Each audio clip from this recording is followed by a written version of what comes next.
लड्डू लड्डू करते सब सो ही गए।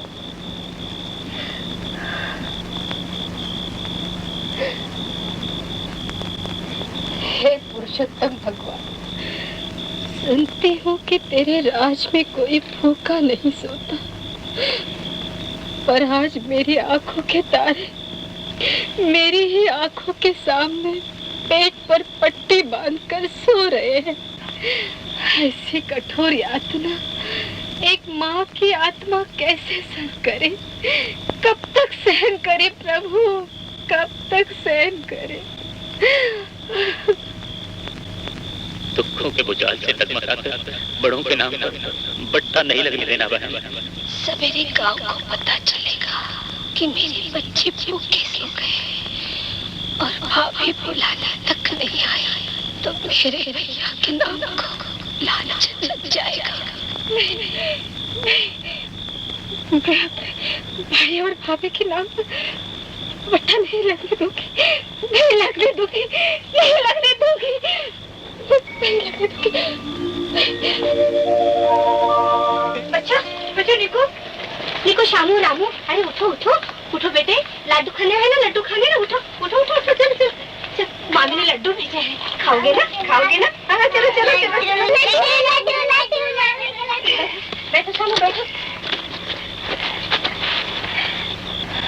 लो आप खा लो, खाओ बेटे। मामी के लड्डू बहुत मीठा है। अच्छा मामी का लड्डू बहुत मीठा है। रामू की माँ, तुम भी तो अपना उपवास तोड़ो। नहीं स्वामी, मैं अपना उपवास तभी तोड़ूंगी जब कोई ब्राह्मण आकर मेरा टिक्कड़ और छाछ खाएगा। ब्राह्मण भी धनवानों का ही ध्यान रखते हैं। गरीबों का भगवान है यदि ये सच है तो मैं अपनी काया को सुखा दूंगी, पर ये विश्वास कभी नहीं छोड़ूंगी। किसी ब्राह्मण को खिलाकर ही खाऊंगी। छोटी बहू क्या कर रही है? दिखाई नहीं पड़ती। हो तब ना दिखाई पड़े। कहाँ है? घर छोड़कर चली गई। छोड़कर चली गई? क्यों?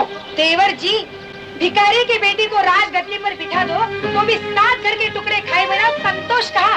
इस घर में मान की रोटी उसे कड़वी लगती थी। गई का? उस आगड़बम के आश्रम में घोड़ियों के लिए मांगे हुए झूठे टुकड़े खाने। तुमने उसे जाने क्यों दिया? गाय भैंस को खूंटे से बांधा जाता है, उस मनुष्य को कैसे बांधू? रहे तो आपसे, गए तो अपने सगे बाप से। भाभी, भाभी पर देवर क्यों चढ़ा रहे हो देवर जी? मेरा तो उस दिन से गांव में सर उठाकर चलना भारी हो गया है जिस दिन तुम्हारी राजा दोनों कुल की मान मर्यादा को चूल्हे में पोकर चौखट लान गई। मैं उसकी चोटी पकड़ के घसीट लाऊंगा। भाभी उतावली भी उल्टा कीड़ा मत कर बैठना। ये मेरे जीवन का प्रश्न है भैया, घराने की प्रतिष्ठा का भी प्रश्न है। माधव, माधव, शांति से समझा बुझाकर बहू को घर ले आओ। मेरे कन्हैया के बापू और देवर जी आ गए हैं। देवर जी दौड़े गए देवरानी के पास। कहीं उसने सच बात कह दी तो मेरी तो लुटिया ही डूब जाएगी। अब मैं क्या करूं? पगली, अरे तुझे ऐसा उपाय बताती हूँ कि सदा के लिए उसी की लुटिया डूब जाए। सुन। हाँ मुग्धा, मुग्धा। स्वामी, तुम इस दशा में यहाँ? मुंह क्यों सी लिया है मुग्धा? बोलो बोलो, ये कैसा ढंग अपना लिया है? घर बार गांव समाज मान मर्यादा सब छोड़कर यहाँ क्यों आई हो? ये क्या हो गया है तुम्हें? ये फटे चिथड़े कपड़े, ये नाक फाड़ने वाला दुर्गंध। बताऊंगी बताऊंगी स्वामी, कल सब कुछ बताऊंगी। आज मेरा व्रत पूरा हो जाने दो। व्रत? कैसा व्रत? किसका व्रत? अधिक पुरुषोत्तम मास का व्रत किया है स्वामी। व्रत की उजवनी तक मुझसे कुछ मत पूछो। इतनी दया करो, व्रत की उजवनी कराने के लिए मेरे भैया आने वाले हैं। तुम्हारे भैया? क्या कह रही हो मुग्धा? इन रोगियों में रहते रहते तुम्हारी बुद्धि को भी पागलपन का रोग तो नहीं लगा है? तुम्हारा कोई भैया नहीं है। चलो घर चलो, मैं तुम्हें ले जाने आया हूँ। घर आऊंगी स्वामी, पर आज नहीं। मुग्धा, सुहाग रात में तुमने कहा था कि जो मैं कहूंगा वही करोगी। क्या भूल गई? अपना धर्म कैसे भूलूंगी स्वामी, पर आज विनती कर रही हूँ कि मेरा व्रत अधूरा मत तोड़वाओ। मेरी विनती मान लो। तो अब विनती करती रहो अपने सगे संबंधियों के साथ। अब मैं तुम्हारा कोई नहीं। सत्यम शिवम सुंदरम। असत्य का अंधकार मिटाने के लिए सत्य की जोत जगानी पड़ती है बेटी। सत्यमेव जयते।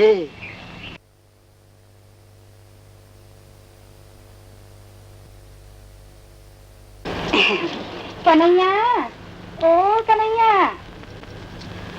क्या माँ? बेटा ये प्रसाद है ना, ये ले जा और काकी को दिया। हाँ? अच्छा माँ, अभी लाता हूँ। और सुन, रास्ते में कहीं मत रुकना। हाँ? किसी को भी मत देना, काकी को ही देना, समझा? हाँ माँ। मेरा अच्छा बेटा। काकी, काकी, काकी। आओ कन्हैया, माँ से कहकर आए हो ना? माँ ने तो भेजा था कि ये तुम्हारे प्रसाद। अच्छा, पर मेरा तो उपवास है कन्हैया। काकी मुझे बड़ी कस की भूख लगी, मैं अपना उपवास तोड़ूं? तूने भी उपवास किया है? मैं तो रोज 3 दिन का उपवास करता हूँ काकी। सुबह और दोपहर के बीच में उपवास, दोपहर और सांझ के बीच में उपवास, रात की रोटी खाना तब तक उपवास। अच्छा, इसके बाद मैं भी तुम्हारा उपवास तोड़ाऊंगी ये लड्डू खिला के। कन्हैया, मेरे भैया आने वाले हैं। भैया? राखी का दिन तो माँ बोलती है तो तुम्हारा कोई भाई नहीं है। सगे नहीं कन्हैया, मेरे धर्म के भाई है, पुरुषोत्तम भैया। दूर देश से आज मेरा व्रत पूरा कराने आएंगे। मुझे नींद आ रही है, मैं सो जाता हूँ काकी। मामा आ जा तब मुझे जगा जा, मैं मामा को देखूंगा। अच्छा सो जा।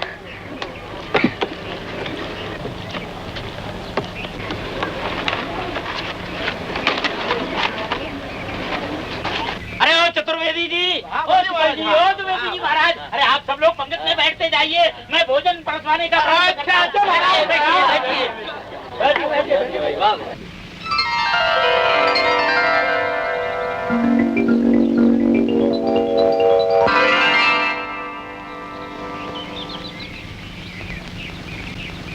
कैसी लगी जोड़ी? जज गई। जय काशी विश्वनाथ शिव शंभो। है कोई ब्राह्मण ब्राह्मणी को भोजन कराने वाला धर्मात्मा? अन्नदान महादान। पधारो महाराज, बैठ जाओ पंगत में। नहीं, मैं काशी का सर्वोच्च सिद्धांतवादी और नियमी ब्राह्मण हूँ। मेरे लिए पंगत में बैठना संगत बात है। अकेले बैठकर अछूता भोजन करता हूँ। मैं पत्नी के सिवाय किसी का भरोसा नहीं खाता। क्यों पत्नी जी? हाँ, मुझे खिलाना है तो रसोई के द्वार पर बिठाओ और मेरी पत्नी को परोसने दो। महाराज, स्वयं भगवान भी आए होते तो इतना आडंबर नहीं करते जितना आप करते हैं। ये पंडित नहीं, भगवान बोलता है। अच्छे ब्राह्मण हैं आप, ये भी नहीं जानते कि ब्राह्मण भगवान का अवतार होता है। ये तो मैं भी सबसे कहता हूँ कि ये पंडित नहीं, भगवान बोलता है। मैं भी सबसे कहता हूँ कि ये काशी का सर्वोच्च ब्राह्मण नहीं, भगवान बोलता है। विश्वास न हो तो पढ़ लो इनका ये प्रमाण पत्र।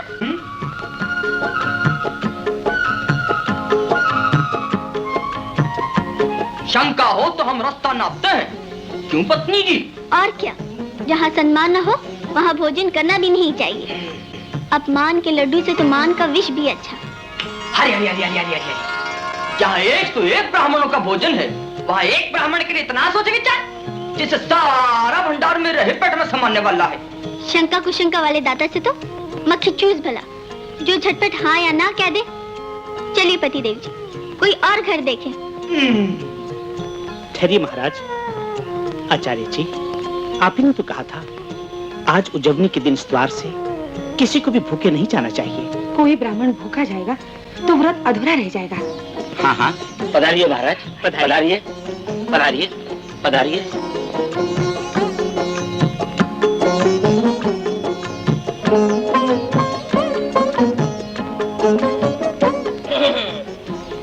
क्या धर्मात्मा?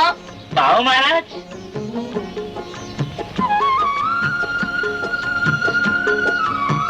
क्षमा करे धर्मात्मा, किसी को दिखाकर मैं नहीं पाता। कौन जाने किसकी दृष्टि कैसी हो। महाराज को छक्के खाने देना पंडितानी, परोसने में हाथ मत समेटना। हाँ।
पत्नी जी,